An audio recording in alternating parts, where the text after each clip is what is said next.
ஏன் அஞ்சக்கூடாது? எசையா புத்தகம் 41ஆம் அதிகாரம் 10வது வசனம் இதை பற்றி பேசுகிறது.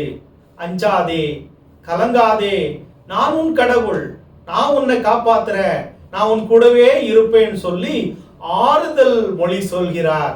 இதை நாம நம்ப வேண்டும்.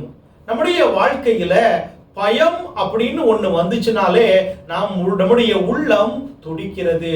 நாம் படபடத்து போகிறோம், பயந்து போகிறோம், நாம் வலுவிழந்து போகிறோம். அந்த நேரத்துல விசுவாசம் நம்மிடம் இருக்கின்ற பொழுது அந்த கவலை நம்மை விட்டு மறைந்து போகிறது. கடவுள் எல்லாவற்றையும் பார்த்து கொள்வார். பலவீனருக்கு பலத்தையும் அஞ்சுவோருக்கு துணையையும் ஆண்டவர் தருகின்றார். அதனால ஆண்டவர் சொல்றாரு, நீ பயப்படாதே, நீ கவலைப்படாதே.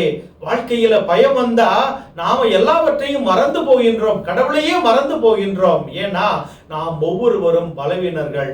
இந்த பலவீனத்தை பலப்படுத்துவதற்காகத்தான் ஆண்டவர் இருக்கின்றார். எனவே நாம எந்த சூழ்நிலை வந்தாலும், நோய் வந்தாலும், நோக்காடு வந்தாலும், இழப்பு வந்தாலும், கவலை வந்தாலும், வாழ்க்கையில் எப்படிப்பட்ட துன்பங்கள் வந்தாலும் நாம் இந்த பயத்தை விட்டறிந்து படைத்த பரமனை நம்புவோம். அவர் நம்முடைய வாழ்க்கையிலே இன்பத்தையும் ஆசீர்வாதத்தையும் நிறைவாக தருவார். God bless you.